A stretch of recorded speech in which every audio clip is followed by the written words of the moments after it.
You're okay. Okay, thank you very much. We're going to go on to the cost of living now. Look, different questions of variety. Again, we're trying to crack on with these questions. They are different in some way. Andy Thornton from Chuswell. Have you got your question with you? Would you like to? My voice. Fantastic. The levels of universal credit in Harlow is about 1 in 10 households, about 1 in 20 used the food bank last year. That the correlation between the low levels of welfare benefits and food bank use is clear. What is your view on the levels of poverty in Harlow, and what hope can you give to people who are stuck in the poverty trap?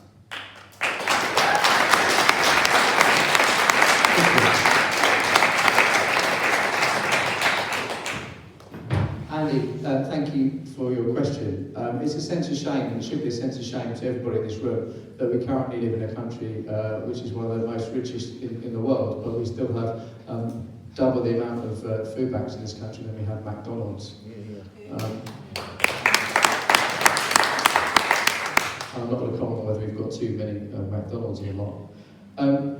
Look, again, judge me on my record, but if I'm elected MP on the 4th of July and I'm standing in a hall with you in 5 years' time, I want to be saying that the levels of poverty are considerably lower than they are now. And if I fail on that, then I fail the people of Harlow. Let's be frank and honest about that. We absolutely need to get our economy back on track, and we need a government that's going to bring a stable economy and stop playing fast and loose with government finances, because that's how we get a sure foundation and actually bring down costs. I think that one thing we actually can do as one of our first steps, as you know, is the institution of GB Energy, so a publicly owned energy company that can bring down bills, because we need to bring down, as you say, the cost of living.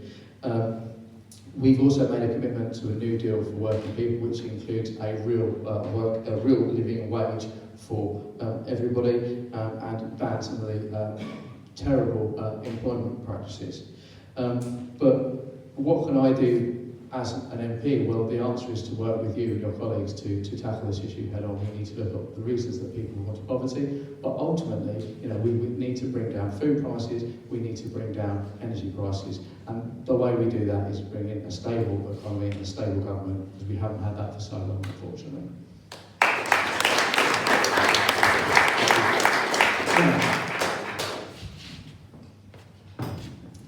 Thanks, Andy. I don't want to see anyone struggling, and I just want to say thank you for the work that you and others do in the Harlow community to help those who most need it. We've had a very difficult set of years. We've had a once-in-a-century pandemic, and we've had the worst energy crisis since the 1970s, thanks to Putin's invasion of Ukraine. The government during that time has spent hundreds of billions of pounds, it's almost unfathomable amount, on furlough schemes to support people, on cost of living grants, on energy caps. There has been a lot of government intervention in this area. I think the best thing we can do is get as many people into work as possible and make sure that that work pays. I know it's difficult for people who are working and are on low pay too, but the Conservatives introduced the national living wage and have increased it every year since it was introduced. The rise this year was a £1,800 raise for those on the lowest pay. So I think that's important. And I think the biggest thing that we can do for the cost of living and pressures on people's pay is to get down inflation. And today it was announced that it had got down to the Bank of England target of 2%, and I'm hoping that will start to ease pressures on people's spending and finances.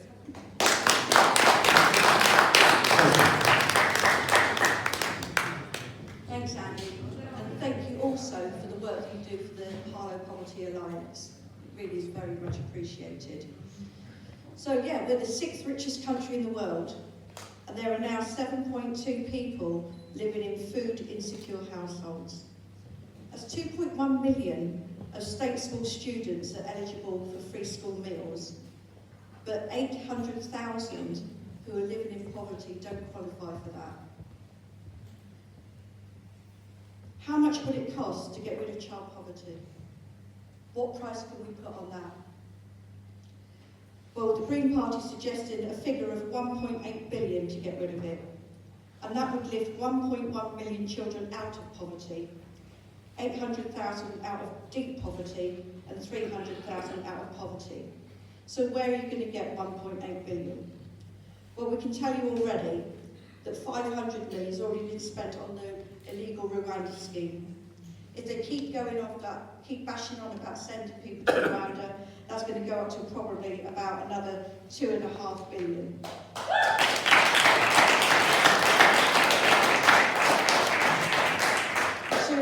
To implement the National Service Voluntary scheme that was recently announced, that would cost 2 billion. So I would say, let's use that money to get the children out of poverty.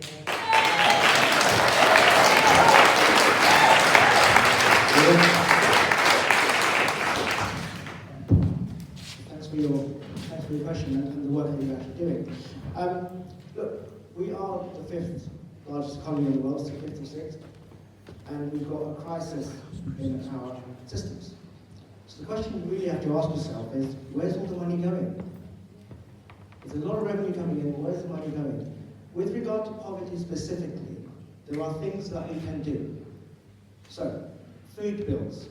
We can reduce our food bills by having local British farmers work and get food here, rather than relying on foreign imports. So the Liberal Democrats have already pronounced a £1 billion investment in the farming sector to make sure that we can have British food on British tables. The second thing is, if you look at your homes, where energy bills are rising, right?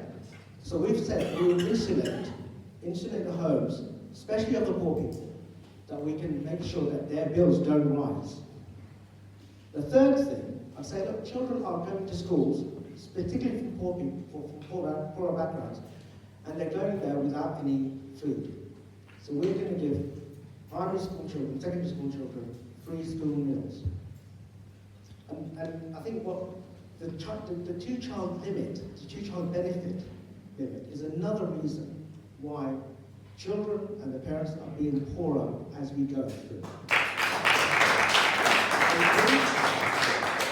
We are the only party, I think, and correct me if I'm wrong, who will remove that, right? We will, yeah, these two guys will tell you they can't do that because they haven't budgeted for it. They'll tell you they haven't thought about it too much because they've got other priorities. But I'm saying to you, Liberal Democrats will remove that. Thank you.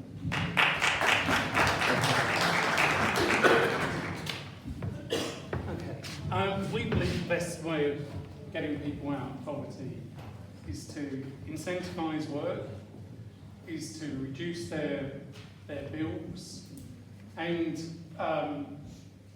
we intend to go about it in a number of different ways. I mean, one is we'll reduce the level at which you start paying income tax to £20,000 to incentivise people to work, and so people who are working keep more of their own money. We also do not accept net zero carbon. Politicians and the media tell us that this is the way to go, but actually there's no scientific consensus. We can scrap. Well, you say that, but there's a lot of scientists, eminent scientists, Nobel Prize winning scientists. Thank you very much. Who dispute that, who say that it's impossible actually for carbon dioxide to drive climate change. So we would scrap net zero carbon, which means that we would take the green levy off of energy bills. We would also take VAT off of energy bills. Thank you. Okay. Thank you, We're also everybody. going to reduce the levy on petrol by 20 pence per litre. We're going to investigate price fixing in supermarkets and stop it, because there is undoubtedly price fixing in supermarkets. So our aim is to reduce people's bills and to let them keep more of their own money. That is our strategy for poverty. Okay, thank you very much.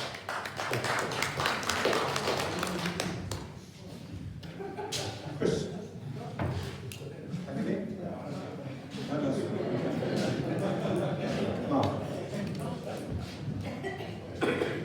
The only trouble with going last every question is a lot of stuff's been said. The big thing about cost of living is very simple. The fact that we are in a country where there are people at all making a decision between eating or fuel bills is an absolute disgrace.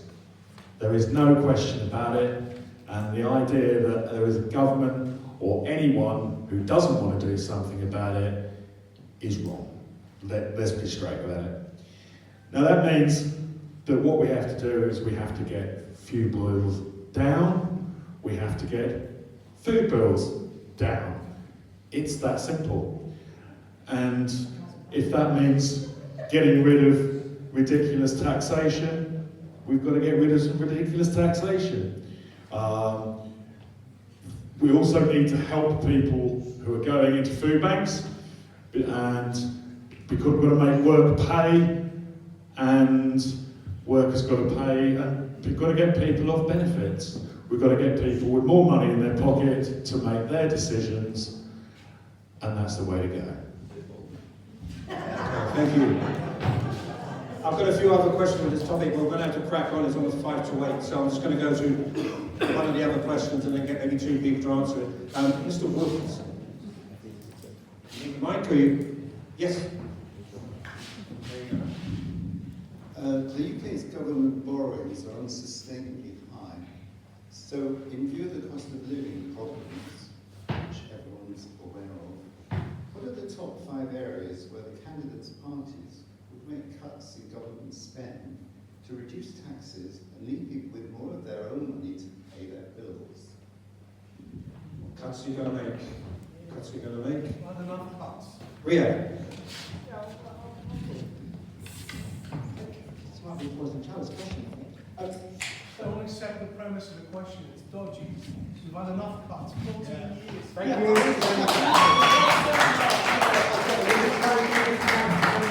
The question and the answer, take it from there. Thank you, folks. We've got a lot to get through. Thank you.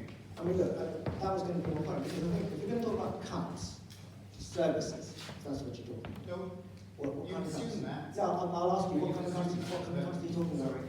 Okay, look, there's only several things you can cut. Are you saying all government expenditure is necessary, is So- good, and provides services to the... Let me just answer this. So there are areas you can cut. You can try and make efficiency. Thank you. All right? We're going to stop here. It's very simple, okay? We're just meeting. The questions, the answers, all right? If you can't do that, then the doors are open. Thank you.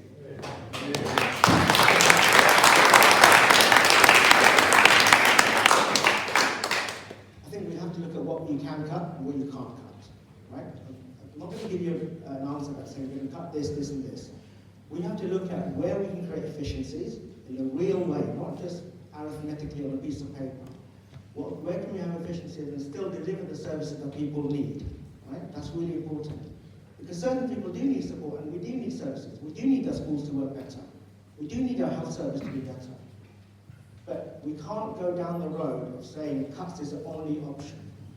Investment, I would argue, is a better option to have growth in the economy, better outcomes for our children.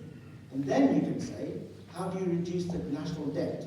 Because the national debt is not going to go in just like that. This will take time. This will not be an overnight thing, and this will certainly not be based on promises.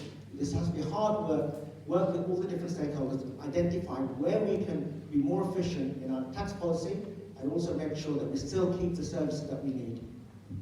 Thank you. Chris Lynch.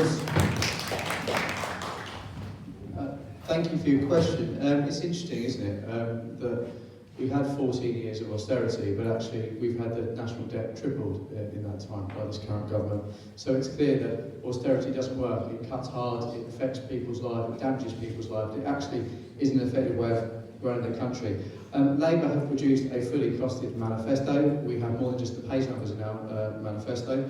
And we have said how we're going to pay for the things that we want to do.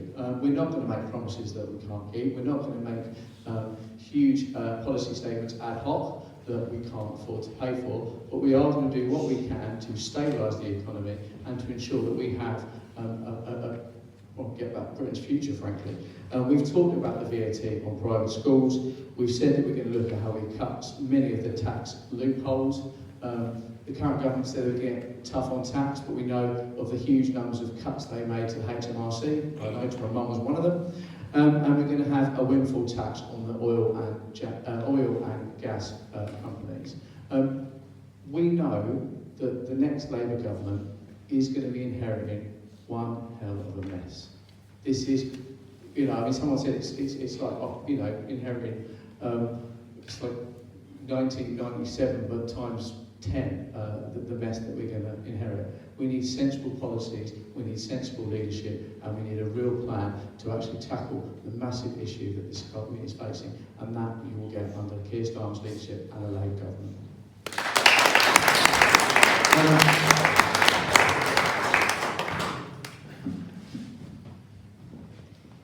Thanks, Mr. Wilkinson. So a couple of savings that we've identified is one I mentioned earlier about welfare reforms, £12 billion in that. Such a large proportion of our government spending goes on welfare, and you know, to improve people's life chances and well-being, we do need to be spending that on schools and health and other areas as well. So that is one of them. And the other thing we've identified is getting the civil service levels back to the staffing levels we had pre-pandemic, because it grew a lot to deal with, understandably, a lot of the pressures and administration that used to happen during that time. I don't think it's all about cuts, though. I think the way to get out of that debt is about growing the economy. So I very much want to see lower taxes. I want to see our businesses growing and investing, creating more jobs, people having more money in their pockets, spending more money in the economy, and our economy growing, which will also impact on how we pay back that debt. And just quickly on the VAT on private schools, that's something I absolutely don't agree with. All it is going to do is put more pressure on the state systems, more children going into the state systems, and that includes with SEND schools that seem to have been caught up in this as well. So I don't think that is a spending answer for Labour's policies.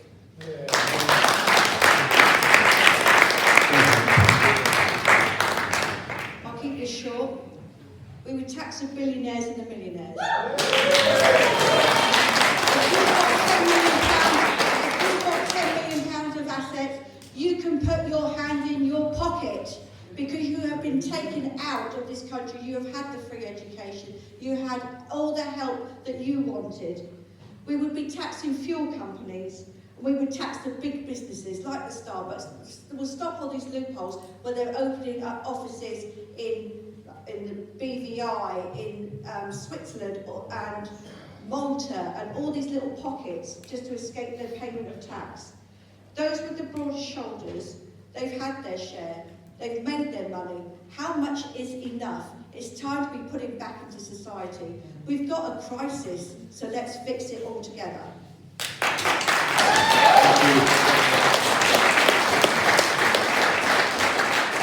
So time's marching on 8:05. Just another one which we'll do quickly. Peter Hennigan, you got a question on it? Would you like to see it?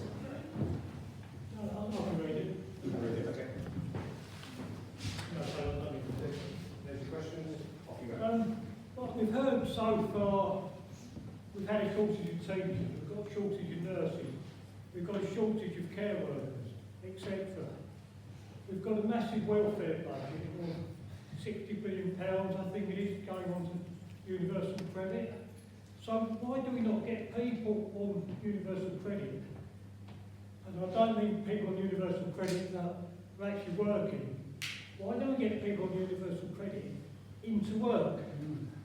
If the national minimum wage is £10, work 100 hours for the community, fix our paths, fix our footpaths, tidy up things, tidy up markets.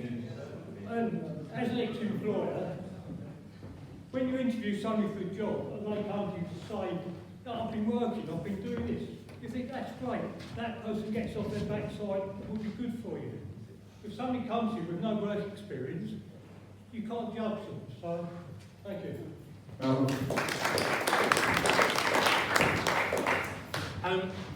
I'd have to agree with you.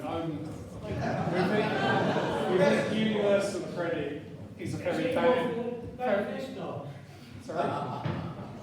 Is it in your manifesto? All right, I'll tell you what is in our manifesto. It's very much about growing the economy, incentivising people back to work, and people naturally going back to work because there are more opportunities and better opportunities and they keep more of their own money. That would be our progression. We do think universal credit is a badly designed system which disincentivises people. So we would be looking to change that. Yeah. So this is a wider question, right? So one of the reasons people are on universal credit or other benefits or other welfare bills so high is because they can't work. And one of the reasons they can't work, one of the reasons is the health of themselves, right? Now, you can argue about people who are taking nick out of that, of course you can. But the majority of them are in that situation. So we need to fix why they're there. We need to understand why that's the case, rather than spinning off into let's give everyone a job, push them to do something they don't perhaps want to do. So if we look at the health system, how can we improve our health system? The Liberal Democrats have put NHS centre front of the manifesto. Because if you don't have a healthy workforce, it doesn't matter how much opportunities you have, they won't be able to work. And the welfare bill will go up and up and up. Right, so we need to make sure how we can actually get people back into work without forcing them. The health of the nation is so important. We have said we're going to make sure we put money into improving people's health, whether it's prevention is better than cure. So you've got to make sure you've got the campaign to make sure children and young adults don't go into bad habits in terms of food. You've got to make sure that the doctors are enough so that people can have a GP appointment when they need it within 7 days, which is what I promised them. So look at the health of the nation, we can worry about the wealth at the same time. Thank you.